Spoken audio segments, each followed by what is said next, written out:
Hey YouTube, Wes Stampley, JWS Repair Service here again today. This is the second video in a two-part series where we're going to be doing a complete carb job on this 95 Honda Shadow VT 1100. If you didn't catch the first video, if I could figure out how to do it, there should be a link up here in the corner to take you to the first video, and that'll show removal of the carburetors from the bike and complete disassembly. In this video, we're going to completely rebuild them, put them back together, and put them back on the bike and make it run. So stay tuned, and I'll be right back with you.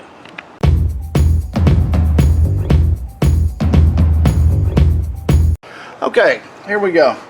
I've got the carburetors have been fully disassembled. They've been vatted. The only thing that I've done since then was wash them out in our parts washer because the vatting chemical is pretty strong. We want to make sure we get rid of all that. And then I've used a blower and blown them out to dry them off.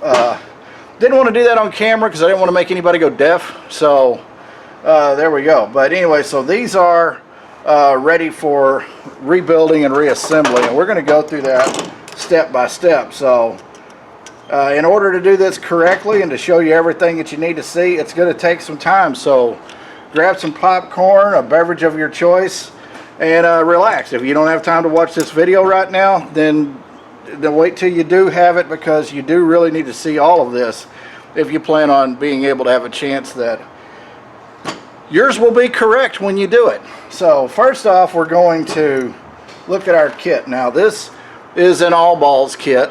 It's a complete kit. This one box is both carburetors. It's got a lot of the items that we need, and if you saw the first video, you'll know that I had a lot of problems with the screws, that a lot of them had been damaged from previous attempts at cleaning.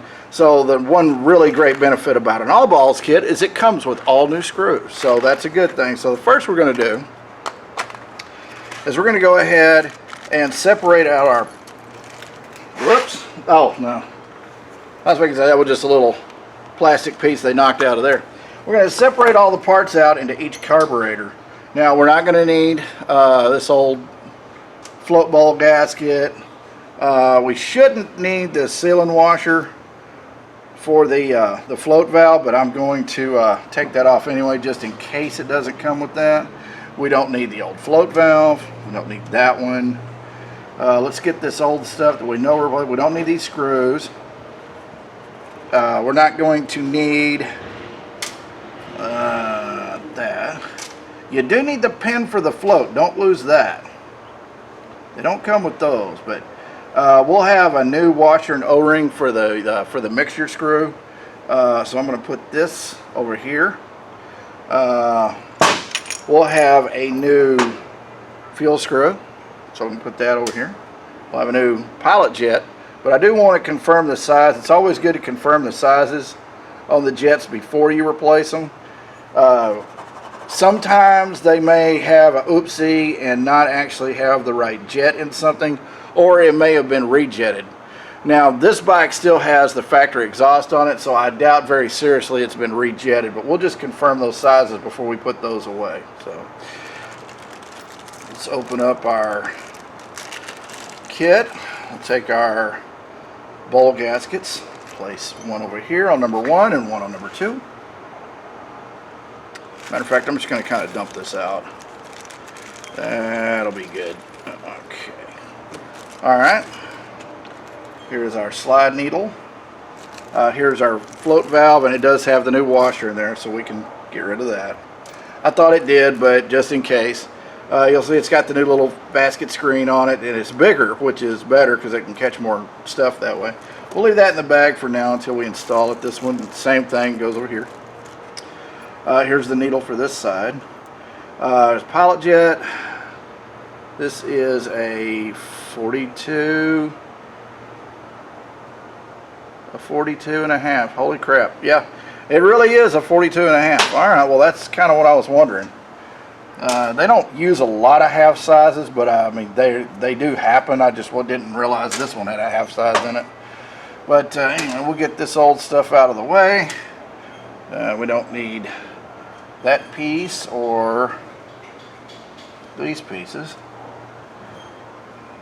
We actually don't even need the spring because they give you a new spring for the excuse me, pilot screw. Now we're going to check our main jets, and I noticed something immediately is wrong. We have 3 main jets here. That's a little odd. I could see maybe having 4 in case you know, there was 2 options for the bike. But for having 3 tells me that one of these is definitely going to be wrong. And actually that's a 175. That is a 180.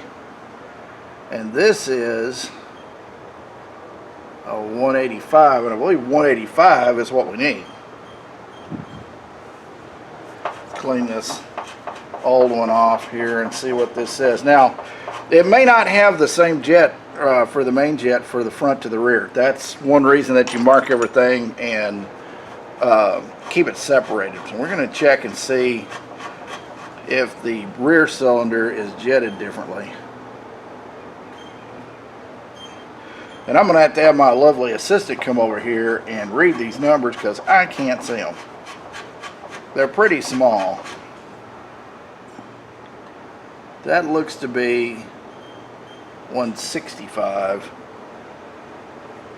Well, actually, they may both be 165. Now that I look at it again, they may not be at 185.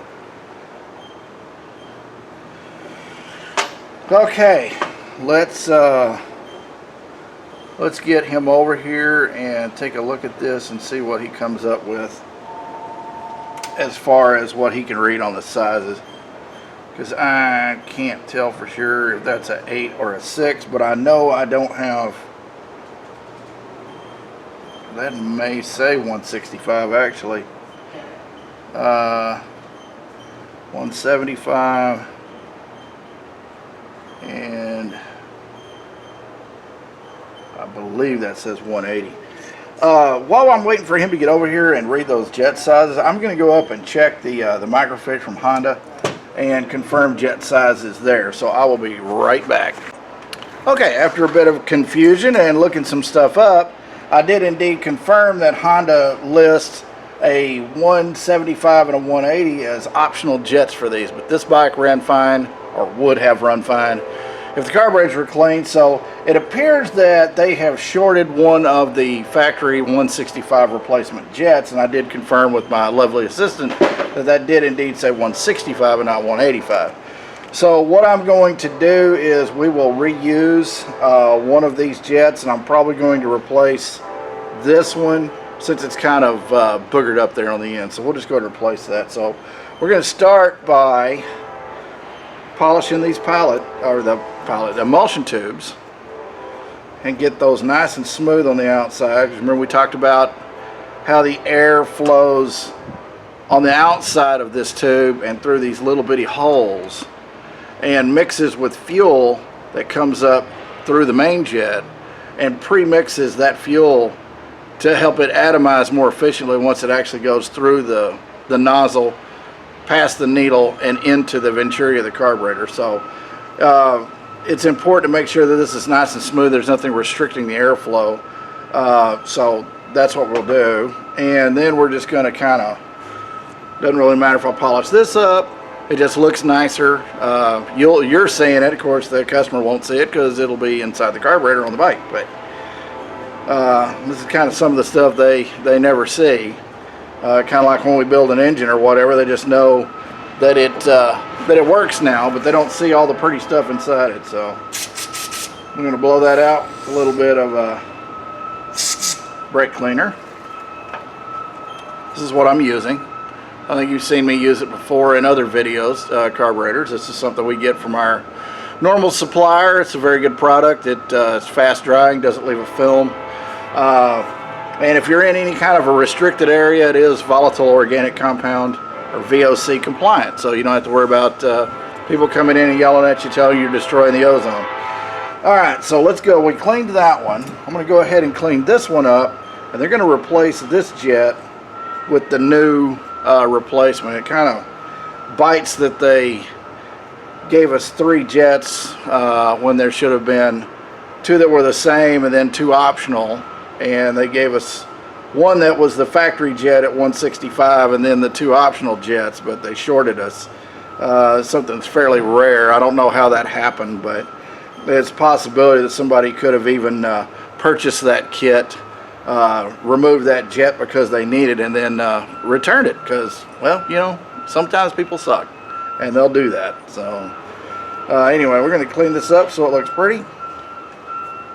I'm going to go ahead and spray this out, and I'm doing this away from the camera and my glasses because it does damage plastic, so I'd really like to not do that. So we're going to get our wrench here.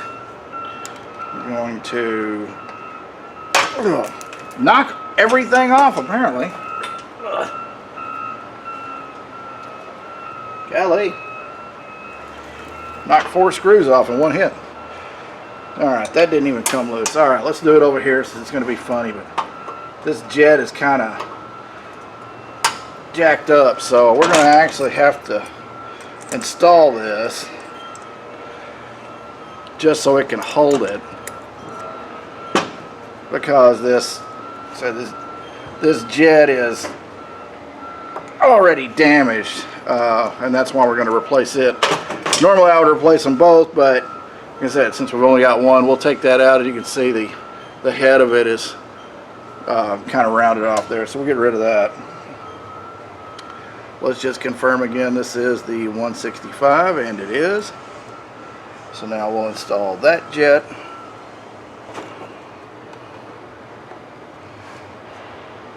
Okay.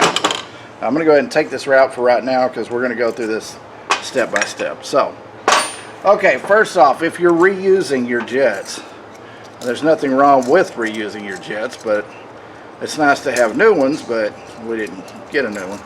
You need some kind of a wire to make sure that the inside of the jet doesn't have any varnish or anything coating the inside of it, because that effectively makes the jet smaller.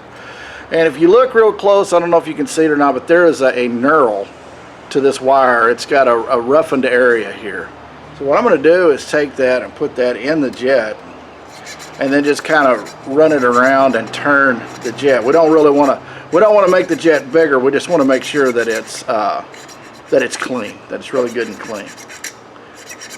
So we'll give that a little bit as such. And there we go. All right. And these are made by a company called K&L. I get these on Amazon because, well, my supplier doesn't carry these anymore, so I just get them on Amazon. You can find them there. There's a K&L jet cleaner, carburetor jet cleaner kit. I don't see a part number on it, but no, there's no part number on it. But if you just search for, you know, a K&L jet cleaner, you'll find it. Okay, let's go ahead and spray this out one more time since we ran some stuff through that. And now we'll start building our carburetor. Now the first thing we want to do is get our jet cleaners again, and we want to clean this fixed jet. Now this fixed jet, if you watch where it's going, you'll see, if you can follow the ribbing in here through the carburetor, you'll see it's picking up air through, let's see, this jet, picking up air there. It's going through there, it's mixing, and it's coming over here to your mixture enrichener, or that plunger I was telling you about, how it's not really a choke. It's a mixture enrichener, whereas a choke just cuts off the air, which is literally a choke. On a motorcycle, most of the time they have a mixture enrichener, which adds an additional amount of fuel and air to a cold engine so that it can, you'll get a fast idle and help it idle when it's cold and it's running really lean. So that's the difference between a mixture enrichener and a choke. So anyway, so this is our fixed jet that supplies the fuel to the enrichener circuit. So we're just going to run our smallest wire that has a little piece on here to help you get a hold of it. It's really, really small. We're going to run through there. We're going to make sure that that is good and clean, because we want to make sure that our enrichener works. Now the way we're going to verify that is turn it around. There is a hole down in the middle of that. We're going to put this tube in that hole and spray that, and we should see, now see, you should be able to see that coming out of that fixed jet. So we know that's clean. Okay, I verified the size on the pilot jet. I'm just going to verify that it has a hole in it. Sometimes you might get a little bit of a machining chip or something in there that could actually kind of block that hole. So we're just going to check that and make sure it's not there. All right, we're going to put our pilot jet in. We've already cleaned our emulsion tube and our main jet, so we're ready to install that. And it's not really a torque spec on any of these. I don't know if there's any way that you could torque it. It needs to be tight, but don't just go crazy on it and over tighten it. If you're getting to the point to where you're rounding these edges on the jets themselves, the little ears that the flat blade fits in, you're tightening it way too much. So luckily I have a calibrated elbow, and I can guess what that is, but that's not a real thing. But I've just done it a few thousand times, and I know how far I can tighten it down. You are tightening brass into aluminum, so you know you don't want to go crazy either way, because both of those are relatively soft materials. So all right, there's that. We've got our seat in with our basket filter and the seal that goes in it. We'll clip our float valve on. It's got a little clip on it right there. Fits over this tab, so we'll slide that up, put it on. Okay. We'll put that into the body of the carburetor. And if I can get it to go straight in there, it's trying to be crooked. All right. And now we'll put our pin back in, like so. And then we're going to verify the float level. Now this is kind of difficult to do on this because the carburetor is crooked. It's mounted at, or everything's machined at an angle. But yeah, you can still see that you've got this flat edge here. So what you want to do is make sure that as you're placing this, you can see that you've got about a 45 degree, maybe a 30 degree angle between here and here. That's good. You can hold it level. I mean, the bottom line is you want that float valve to shut off and start pushing in that little pin that's in the middle of it right about the time that you've got a 90 degree angle between this perch and the tab on the float that's actually going to the needle. So let's see what that looks like. I'm gonna have to turn this way because I can't see that way. That looks to be just a little bit high, so we're going to move this tab down just a little bit. It's just simple, just to pry on it just a little bit, don't go crazy. And that looks to be a little better. You can see, should be able to see what I'm doing here. Hopefully you can see it. But it just gets it to where that float valve is closed before it pushes the pin. Right when it's you got a 90 degree, it's nice and level. Basically, you're making it level with the ground. So there you go. So we reset that, and we'll take our new bowl gasket, and we'll see if it'll fit. Sometimes you have to kind of stretch these to get them to fit, but this one looks like it's going to fit pretty darn good. So that went right in there. So let's install this. I want to make sure that seats down good. I'm going to pull that off and check again. Yes, our gasket is still in there.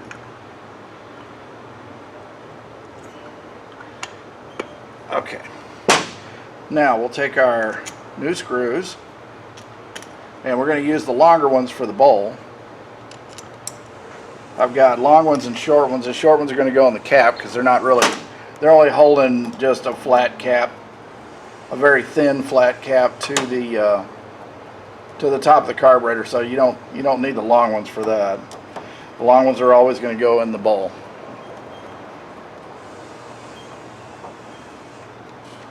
Snug those good.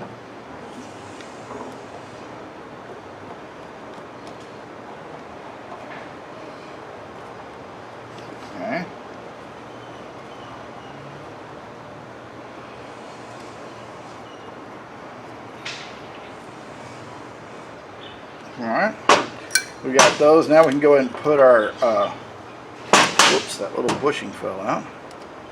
Put that back in there, fit over that. Alright, we will put our air cut diaphragm back in. And they did give us a new O-ring, or in this case it's an oval ring. Not Ovaltine, oval ring. Well, we'll put that back in there. Here is our cover for that. Don't knock that over. Here's our cover for that. And this is a vacuum port right here. So I'm just going to spray through this and make sure that this vacuum port is open. There's really not any reason that it shouldn't be, but we just like to confirm everything. So it is clearly open. So we'll take the spring, put it here. And this is a pretty strong spring, and I put all the screws up there, and they did not give me new screws for that. So they typically don't give you new screws for the air cut diaphragm. They give you for the bowl and the cap. The air cut they don't. Not really unusual. Like I said, most kits, when they were available in the past, they didn't come with any hardware. You were lucky if you got the bare necessities of what you needed. So alright, we'll go ahead and tighten that up good. Okay, now we'll go ahead and put our mixture screw in, and this is our new mixture screw. We've got a new spring, we've got a new metal washer, and we've got a new O-ring. And that's how you stack that. That's how it should be. Okay. I'm going to go ahead and turn this up like this just so nothing falls off of it. This is our mixture screw. We're going to slightly bottom that to where we can feel that it's tight. And then we're going to need to do 2.5 turns is the factory setting. I'm actually going to put this one out a full 3. So right now this USA is facing me. So we'll know, we'll turn it around, we'll know. That's 1 turn. That's 2 turns. And that's 3 turns. And though the factory setting is 2.5, the reason I do this is an older bike. A lot of times the older they get, you get some wear, things like that, and they'll need a little bit richer mixture. Now we'll adjust this exactly the way it wants to be once we put it back on the bike and get it running. But for now, if you've got an older bike, it's a good idea to go ahead and give it maybe a little bit of extra fuel when you first start, because you're probably going to find out it's going to need it. But, okay, that's that screw. Now we're going to change. Whoopsie. Okay, that's the old one anyway. We're going to replace our needle. So this has, you can see down in there, it's got a Phillips head little piece in it. And what we're going to do is just turn that about a 1/4 turn and it'll drop out. And what you got in here is a spring. Where did that go? I just had a spacer. Oh, there it is.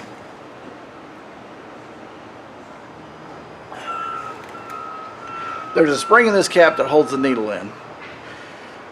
And then we've got our needle, and this one has adjustable needles in it, which tells me that this was an aftermarket kit at some point, because you shouldn't have adjustable needles on a street bike carburetor. So this is the way the needle should be. You'll see it's just got a fixed top on it. We're going to put this back the way it's supposed to be. We'll drop that in. Okay. We'll take the keeper, set that back in there. If I can get it to sit straight. And we'll about a 1/4 turn until you feel it lock. And now our needle's in there. You can see that the needle is spring loaded. That's what that spring is for. Okay. Now we'll take our slide diaphragm, place it back in the carburetor, making sure that you line up this loop with that hole, because that's a vacuum port. And we'll line that up and make sure that our needle actually goes into the emulsion tube, but it doesn't want to. They typically don't. Let's see if I can get it to cooperate here. There we go. Make sure that's lined up in there. Then we're going to slide this down. Give it a little bit of a turn there. Make sure it's lined up. Slide spring. And the cap, making sure that you line up the notch in the cap with the vacuum port in the carburetor. We'll put that down. Line that up. I like to give it a little bit of a twist because a lot of times it's got, as that one does, have raised edges on it. And it actually kind of centers that cap in there. So put our new screws in.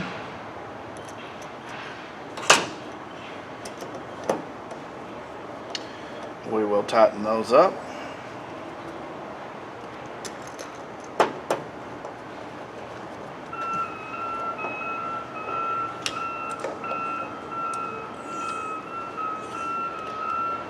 We could turn that more on the carburetors and less on me. Alright. I'm sure all the viewers appreciate that. Sorry about that. We're trying to look at the carburetors, not me. Alright.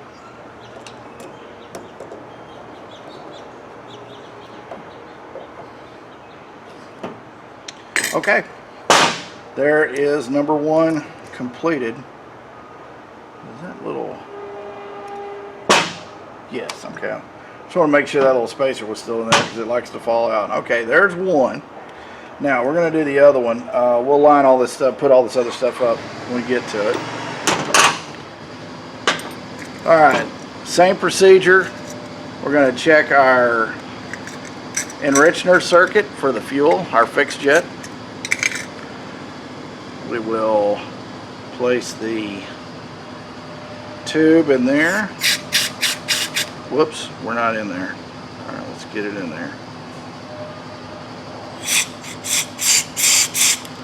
I'm not liking that.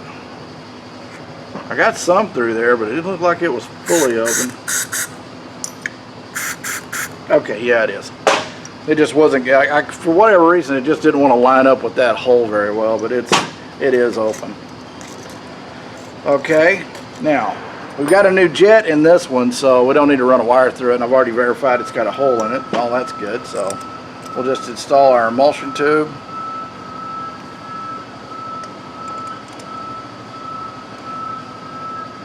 And if you wanted to know what size wrench I'm using, it's actually a 7mm. They're not the easiest thing in the world to find, but they're a lot better. There's really, unless the jet is tight enough that it'll pull that emulsion tube out, which it usually is. But if you've got to pull that emulsion tube or change the jet by itself, if you don't have one of these, you're stuck trying to use pliers or something on it, and that's just not good. So if you're going to do it, you know, maybe see if you can find something that'll fit a 7 is what you want. But here is our pilot jet. Verify that has a hole in it. Go ahead and install that.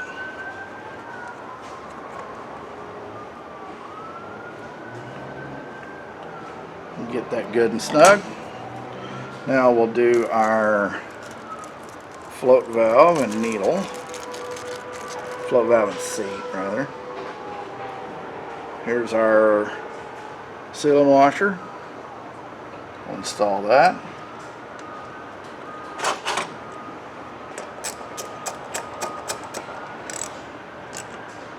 Tighten that up. The float needle itself. Go over the tab.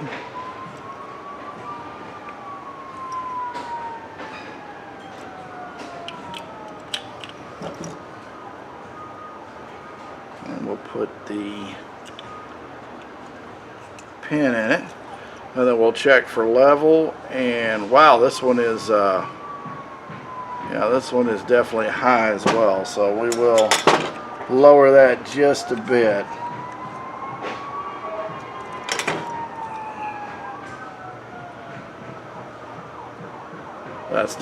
That's more what I'm looking for there, because yeah, that was definitely a little bit on the high side. And if you've got a really high fuel level in your bowl, a lot of times it will cause your carburetor to flood. Not all the time, but sometimes it'll cause it to flood because it's just too high. The level's too high in the carburetor. for it to work where it's supposed to. So you don't want that to be too high. Now we'll take our bowl gasket.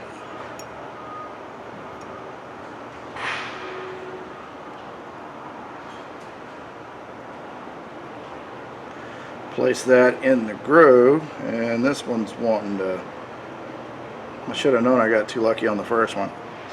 Well, maybe it's going to sit there. Sometimes they're a little funky. They don't want to sit down like they're supposed to. And then you've got those raised edges on the bowl itself that are self-centering lugs, and sometimes you know, you got to sit there and move it around to get those to line up as well. So, and now it looks like I'm either missing a screw for the bowl, or it's one that I dropped and I didn't see it. Oh, never mind, I dropped it and I didn't see it. It is behind me.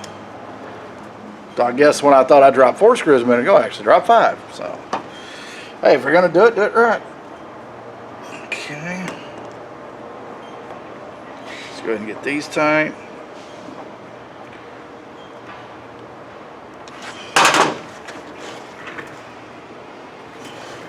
There we go.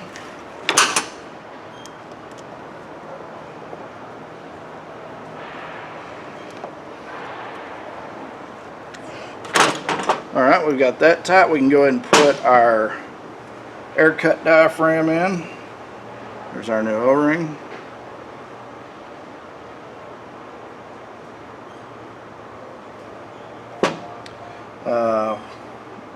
There's our diaphragm. There's our spring. Now let me get the screws for it. Be the ones that do not have washers made to them. Okay. That'd be those. Check this vacuum port to make sure that it's clear. And it is. Now we'll place this on there and hold it down firmly. So that's a fairly stout spring there.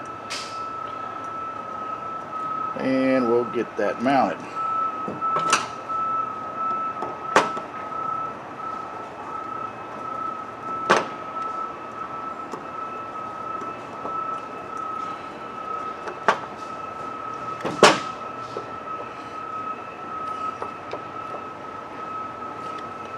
Okay, that gets that taken care of.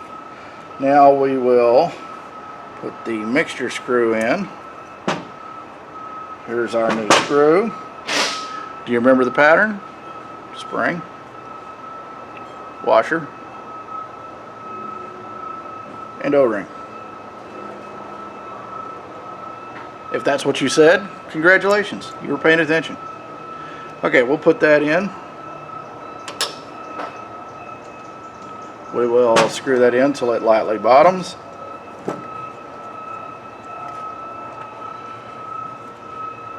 Okay, that bottoms. USA is on top, so that's 1, 2, and 3. Takes care of that. Now we will replace our slide needle.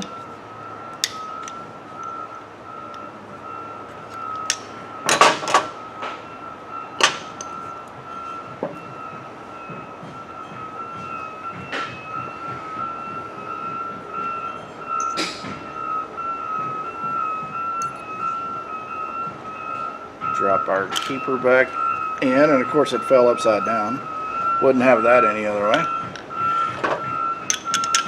Come on, be nice.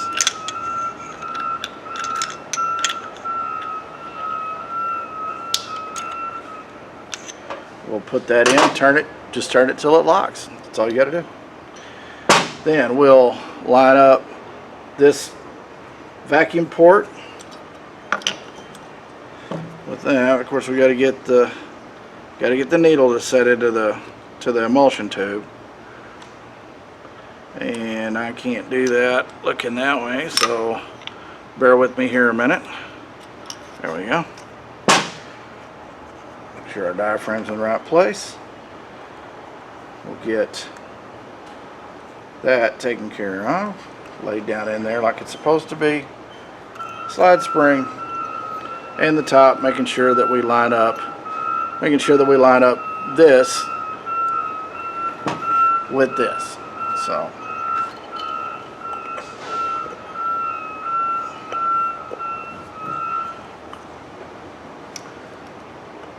there's a raised edge on that one. Oh, look at that again. Did that go down in there? Yes, it did. Alright. Just want to make sure we don't pinch our diaphragm or it's not in the groove or anything, then our slide won't work right. And since you can't pull these slide caps off without removing the carburetors again, that's really a not good thing to do. So.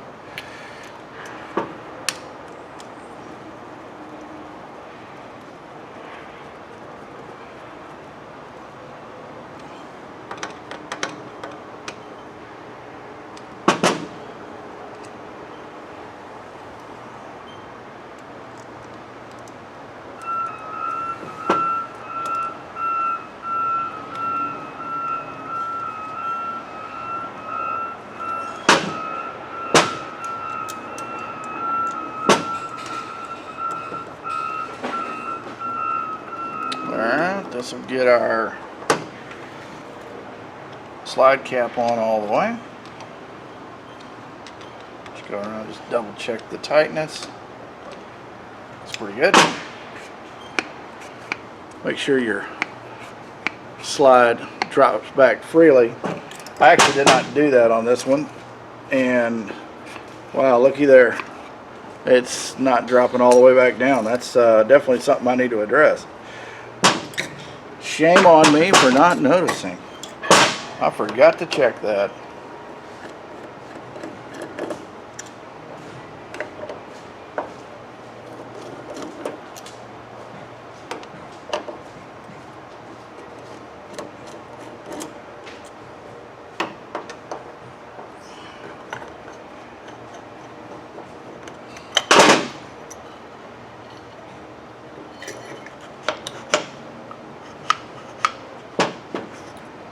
Now, typically what will cause something like that is debris,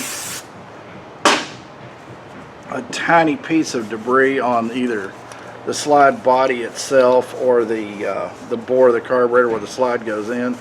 So we're just going to give that a good cleaning here. Just wipe that off. Wipe this out all the way around, and then that should let our slide move up and down as it wishes. Okay, we'll line this back up, back into the emulsion tube. Slide that around, make sure that our diaphragm is sitting where it's supposed to. Slide spring and the cap and the screws.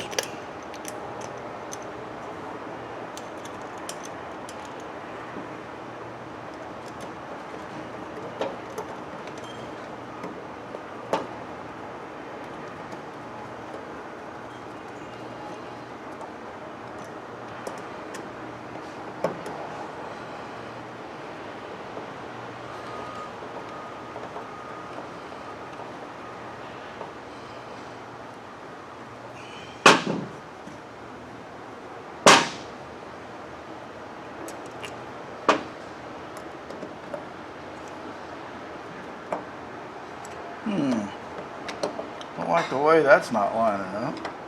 Let's get that back in there the right way. The screw looks like it wants to be sideways. There we go.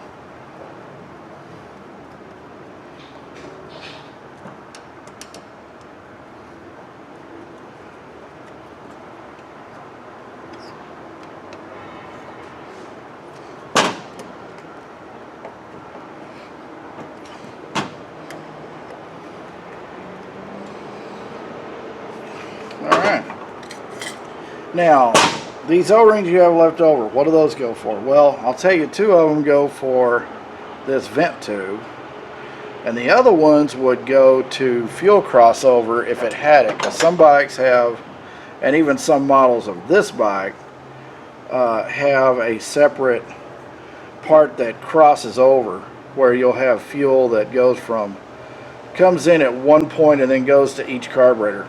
This one doesn't have that, so it's just got this. It just has the vent that goes. This has actually separate inlets for fuel here and here, so there's no crossover pipe. So sometimes they'll give you O-rings that you don't need. That's fine. I usually would recommend throwing those in a drawer somewhere and hanging on to them, because you never know when you might need one. And not even just on a bike. Sometimes they come in handy with things that leak around the house. You never know when you might find an O-ring handy. So, all right, we'll place these there. Now this is going to fit in this hole here. Wow, that's nice the way they tapered that hole. Anyway, okay, now we can put our carburetors back together. When I mean together, I mean literally, physically together.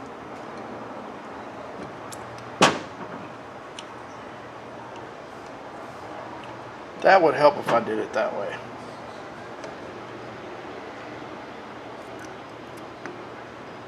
Come on, baby. The way this linkage has to fit together is a little wonky.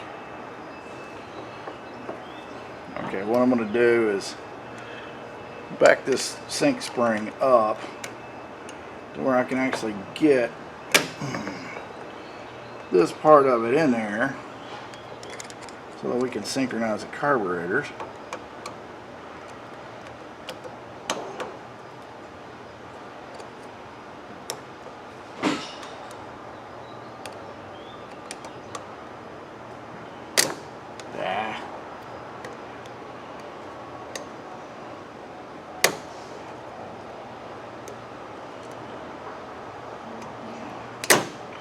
How come you want to catch like that down there but not where I actually need you to? Oh, never mind. Because I need you to. That's how it works. So I'm getting that vent, trying to line up, and then lining all these pieces up. And the scary part is this is actually the easy part. I've only got 2 carburetors on this one. You should try doing it with 6.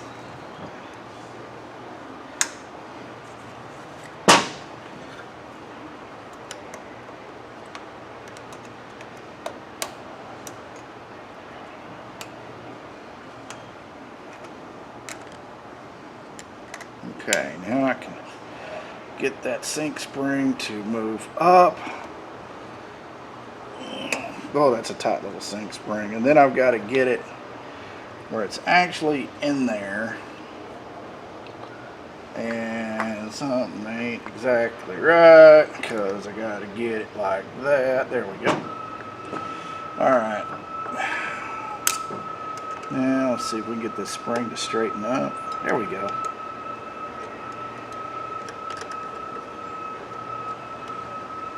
Okay, now that is correctly installed there. So, anyway, all right, now let's get one of the mounting screws in there. Dang it. Okay, let's get one of these mounting screws in here so we can hold it together before it wants to try to fall apart again.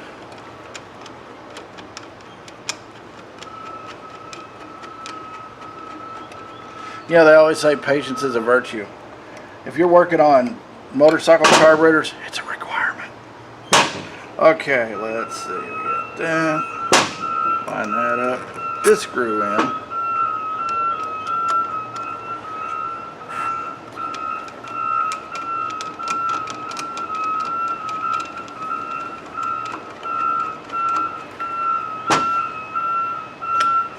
Tighten that up good. Tighten, if I can get to this one up good. And there you have it. Fully disassembled, cleaned, and rebuilt. Now we're getting ready to reinstall on the bike. Okay, we're ready to reinstall the carburetors now. Now to do yourself a little bit of a favor, now I'm using our MPPL like I normally do, our penetrating lube.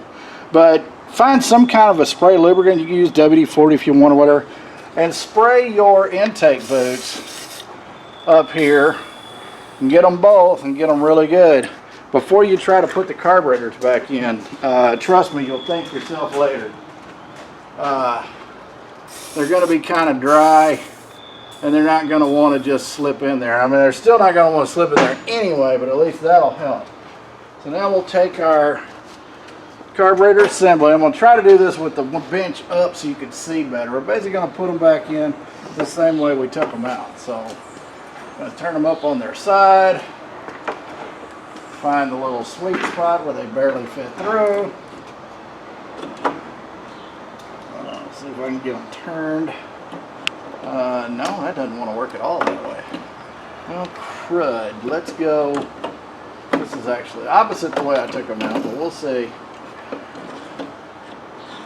You know, from this angle, it doesn't look like they fit at all.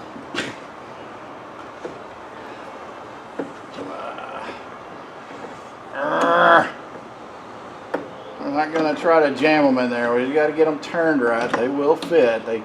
They came out, so they'll go back in. But all right, we're starting to get them in there. Come on, baby. That bracket's going to be a problem. I'm going to straighten that out a little bit. That spark plug wire is going to be a problem.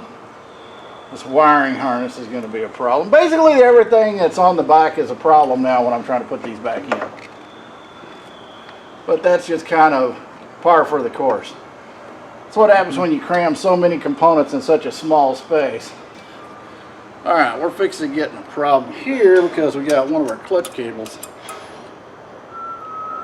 Choke cables, mixture enricher cables, trying to be in the way. So I'm going to try to get this out of the way so we don't end up pinching it. I'm going to move that kind of like so. Alright, now let's see if I can gently coerce these to sit down. Come on now. Well, I don't like that at all.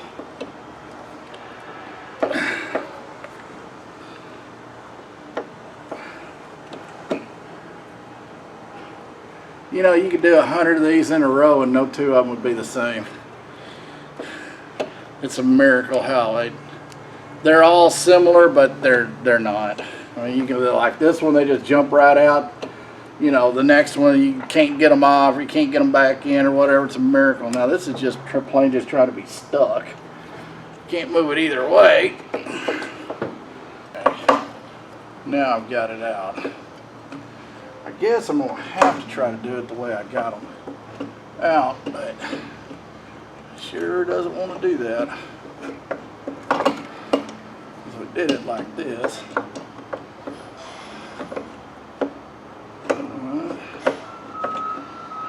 Don't want to bend the synchronizer screw, that's for sure. Alright, let's see.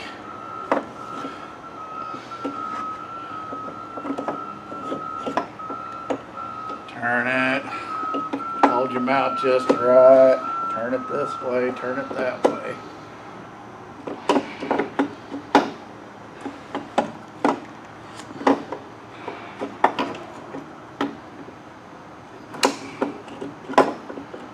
Let's try this way. Will that work?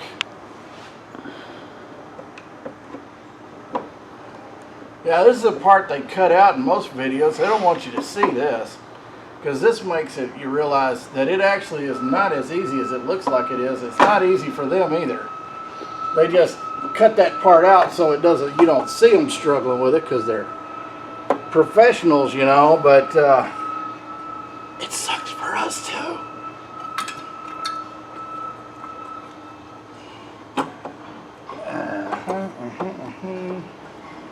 I could just get that clamp past that boot.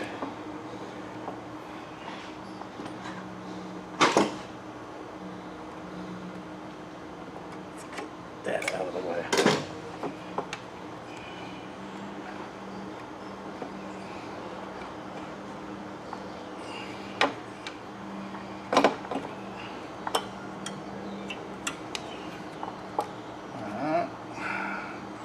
Now we've got to make sure we've got all the stuff we need to hook up, because I've got this vent line, which I did test and make sure it was open, which you should do as well. I just basically blew through it, so not a big deal, not hard to do.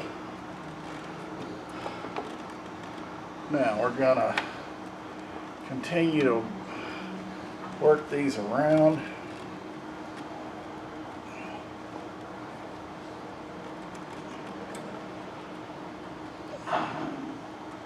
And more of the crappy wiring to the crummy lights is in the way. Shocker. If you watched the first video, you would have seen me fighting that. It's like a really good example of how not to put lights on your bike.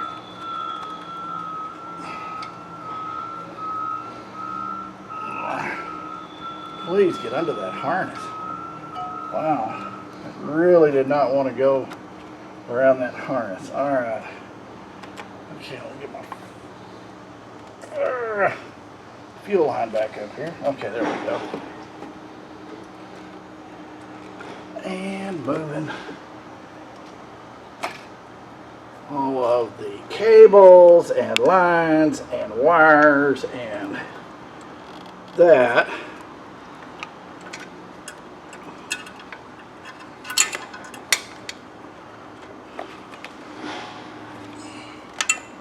And where's the harness again? And now we're stuck on the wire again.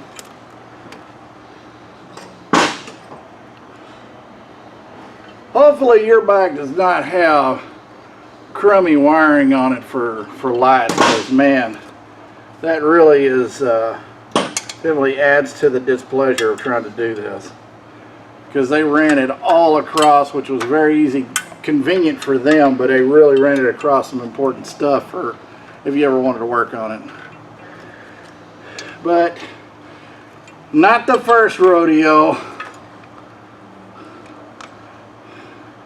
That's kind of usually the way people do put stuff when they don't really know for sure. They just put it across everything because they don't really think about anything else having to be done. They just want to put their lights on real fast and go riding and show off their lights. Well, I get that, but you know, plan ahead.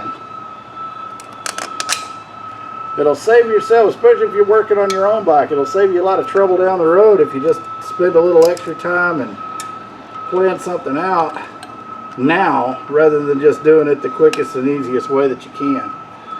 Okay, that's got, almost got the cables back on now.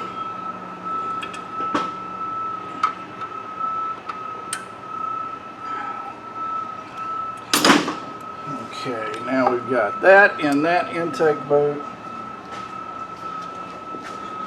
We're going to see, make sure everything's out of the way here.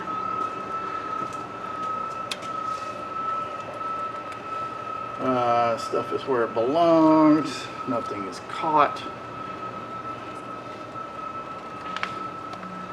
Okay, that looks fairly good. Now, what I have to do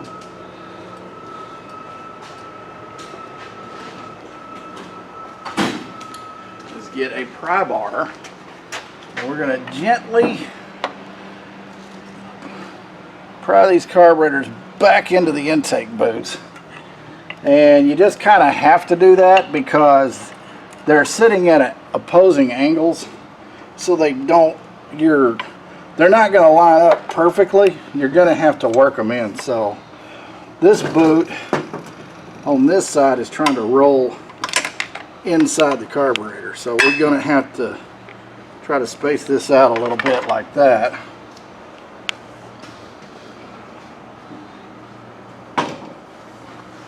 All I did was just grab it with the screwdriver gently and work that boot out around the carburetor where it mounts. Okay, those are back into the boots now.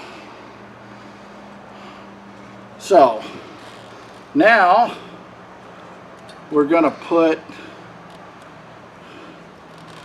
our chokes or mixture enrichers back up. We get our throttle cables back in. Tighten all of our clamps up. Vent rerun. All of that. So bear with me here. I've got to run all this stuff back. It's got very specific places where they want it to run. And of course, once again, here's this stupid wire here that doesn't belong there. Okay.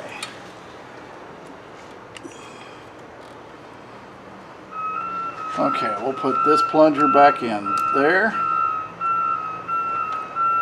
To give you a little better idea, this, hopefully you watched the first video and you're putting this back together now. I originally took these carburetors off with the bench not raised up, just because I had to pull the tank and stuff. And I don't know if you can get a really good view of what I was doing with these choke plungers, mixture enricher plungers, and these and the throttle cable. So I'll be able to try to show you a little bit better now. Now on this, once again, these, don't get them super duper tight. They're just plastic. You will break them off in there. You just want to kind of snug it up so it doesn't fall out. They did it that way on purpose, so that's pretty snug. Now we're going to put the little rubber boot back on that I had taken off so I could get the nut to turn.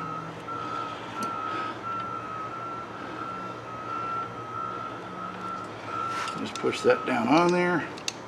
Okay. You can't see through my hand, but I think you know what I'm doing.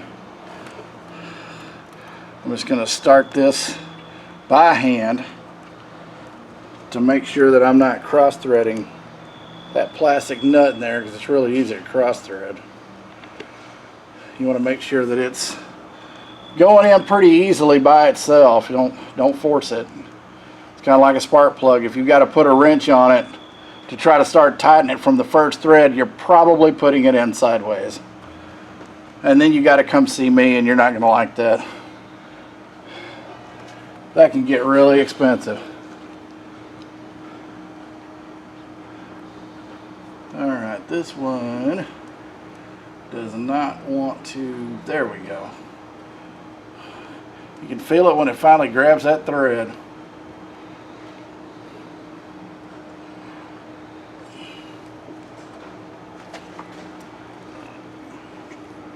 If I had an extra elbow on this arm, this would be easier. But I don't, so gotta work with what I got.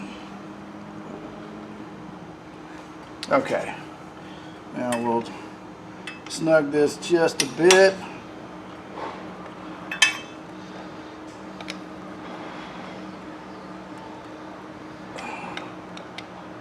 And that's probably plenty.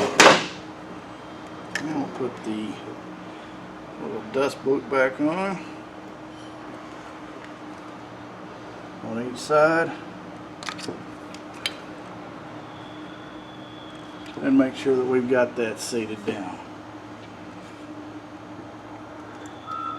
And we don't. So let's push it down a little bit more.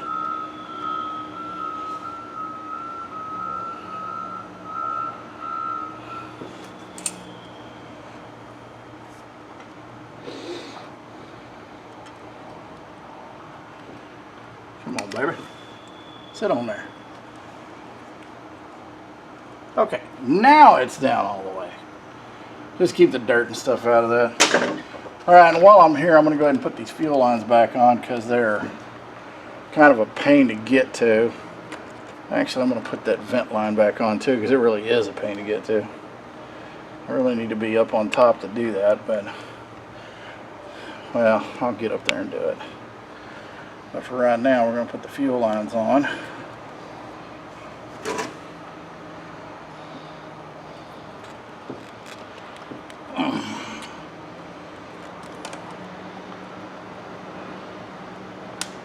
All these stinking things. Alright. There we go.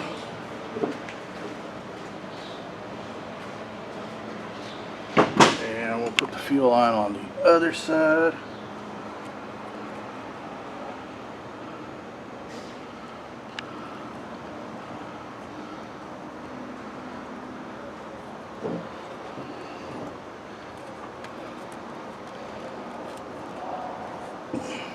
And if you watch the removal video, you'll know that there was a clamp on there that was completely bottomed out but wasn't doing anything.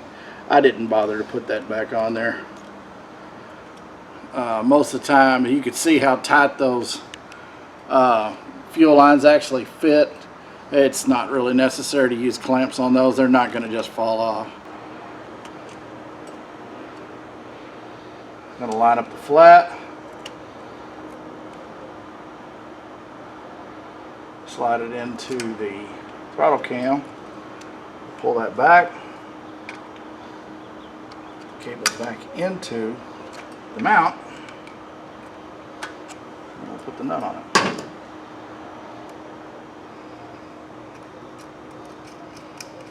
Now, same thing with now. This is actually the pull cable. This is the one that does the true throttling. So, whereas the other one is the push cable, or what they also call an idle cable if it's a Harley.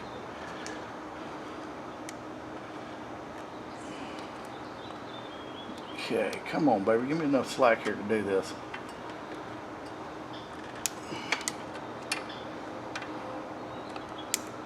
There we go. Put that back in there. Put this back into the mount. And then we'll start tightening that off. I know why I didn't take it off all the way. That thing don't want to turn. Got a little bit of a burr or something down there at the end of it.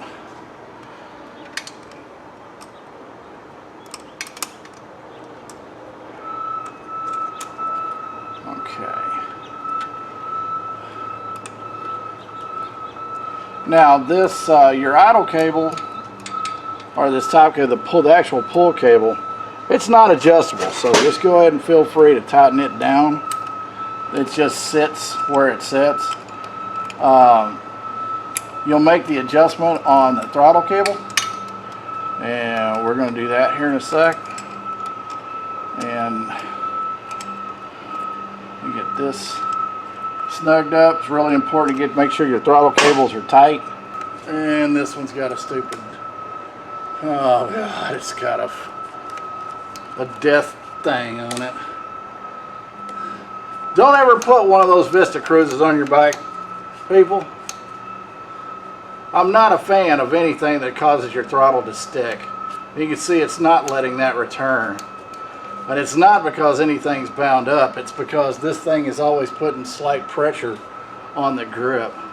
So we've got about that much slack in there, which is like way too much. So we'll loosen this one, bring this down a little bit.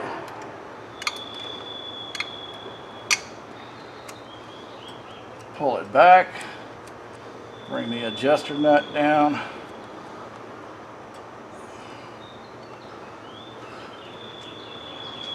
Okay, and then we'll test the slack again. I could probably go a little bit more on that.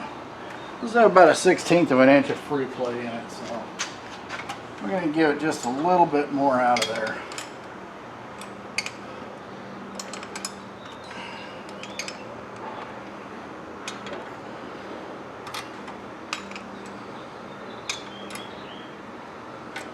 Probably plenty right there.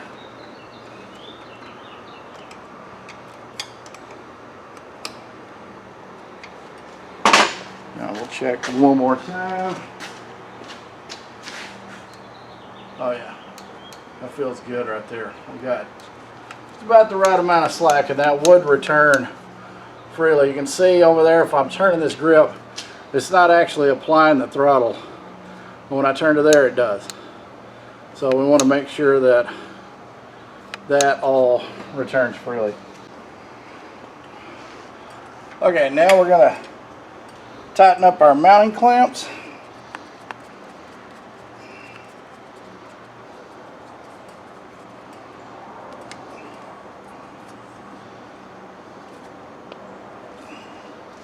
Okay, Do the same thing on the other side.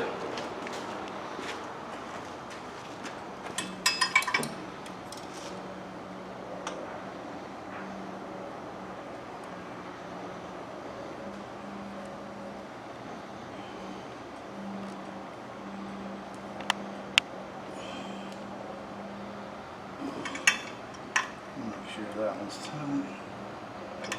Okay. Now we're pretty much ready to do the final assembly. Just a few detail items, all the air ducting, and then we'll be ready for tuning. Okay, there we go. All right.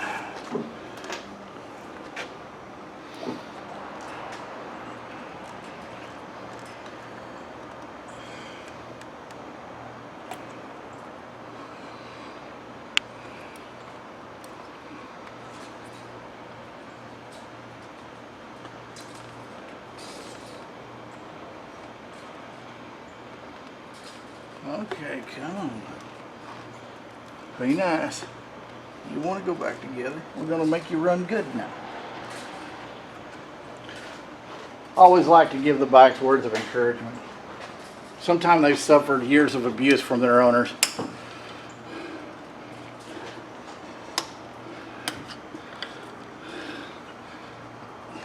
Okay, we got that boot on there. Now I gotta get this one on, and once again the how not to wire lights 101 harness is in the way again.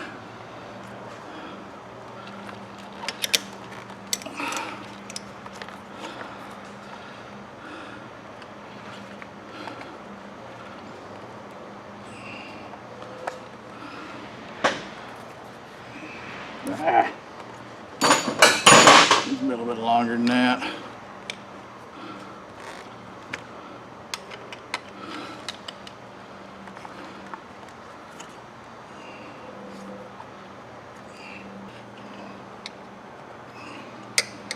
No, that just goes on there real easy when you don't have the wire underneath it. Of course, the wire shouldn't have been there, but okay. Dude, you're gonna fall over.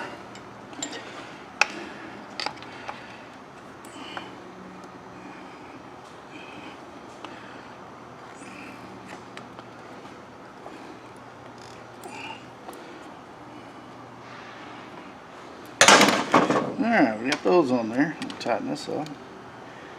And you might be asking, hey man, why would you want to put all that stuff back on there and you can't see the carburetors and blah blah blah? Well, first off, I don't need to see the carburetors up there because my adjustments and stuff are not down there for tuning. Plus, constant velocity carburetors such as these don't really like having open intake, so it kind of messes them up. A lot of times the slides won't raise because it's just not. They're made to meter a specific amount of air for a specific amount of fuel, and when you alter that, it makes it run bad. So that's why it's best to go ahead and put all that back on there. And if we did everything right, we won't have to take them back off anyway. Or if something unforeseen happens, we shouldn't have to ever take them. We shouldn't have to take them back off, but not just for tuning. So we'll get those tightened up. Already tightened with the back one. Tighten that.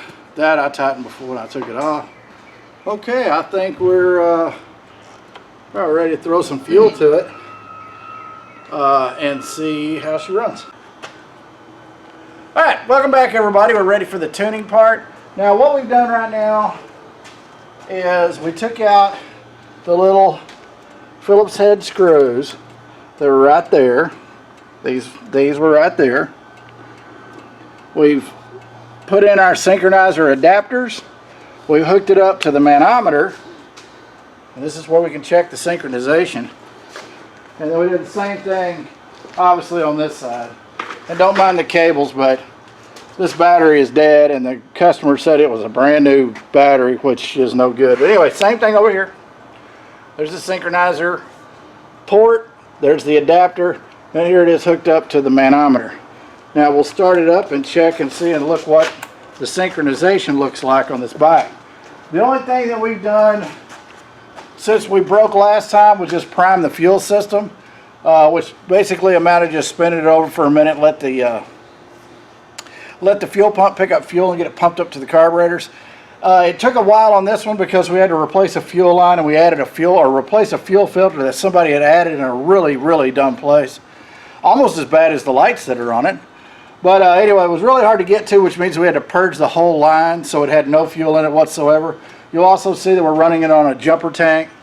That's just something we do so we don't have the gas tank in the way or whatever if we need to get to anything. But other than that, this customer also has a button in here for a starter because it needs the button.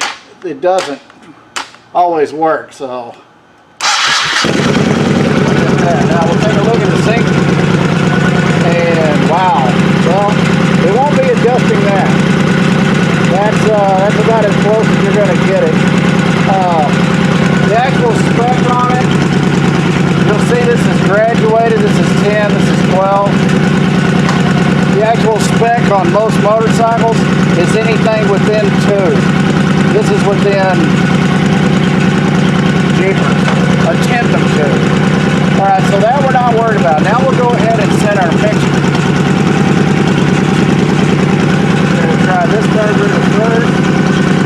We're going to screw it in until we hear it slow down.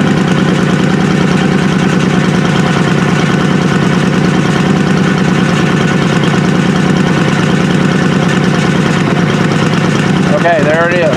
Now we're going to back it out. We'll hear it pick back up. We're going to screw it out until it slows down again.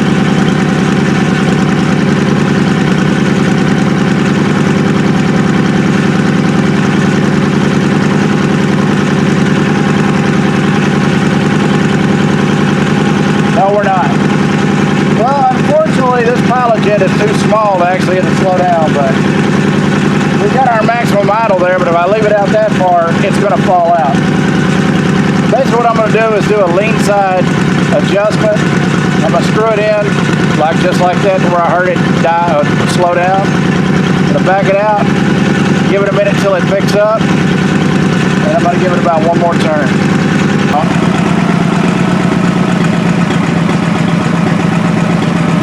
Idling way fast. Alright.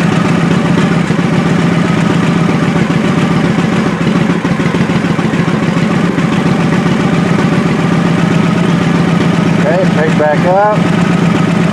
Do about 1 out from there. Since I adjusted the idle, just make sure the synchronization did not change, and it didn't. So we're still synced. So now the bike's tuned. Now, important part about when you got the bike hooked up to the manometer, don't rev it up, because when you chop the throttle, it'll suck the fluid up into the engine. That's a bad thing. So we'll remove the sync adapters, put the screws back in.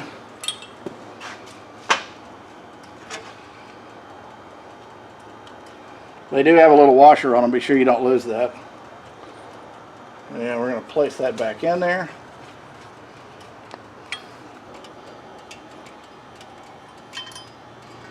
And we'll take that out, and then we'll put our other screw and our washer back in that one.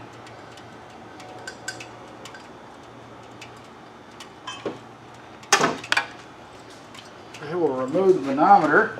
We can start it and we can rev it up and see how it returns to idle.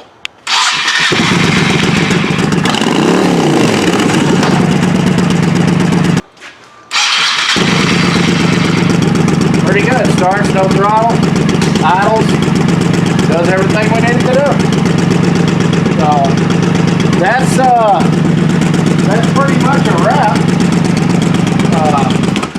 All we have to do now is just simply put the fuel tank on. That's a bolt in the front, bolt in the back. unhook the hose, put the hose to the petcock, turn it back on, put the seat back on. We're literally 1, 2, 3, 4, 5 bolts from being finished. So stay tuned and we'll show you that. Okay, we're back together and we're ready to give it back to the customer, and he's ready to ride again. If you found this video helpful, please hit the like button. If you'd like to see more content like this, or if you have suggestions for things you'd like to see, be sure to hit that subscribe button too. It really helps us out and it's free to you, but it really helps build the channel. If you want to make sure you know the next time we post a video, hit that notification bell too. We really appreciate your viewership, and as always, have a great ride.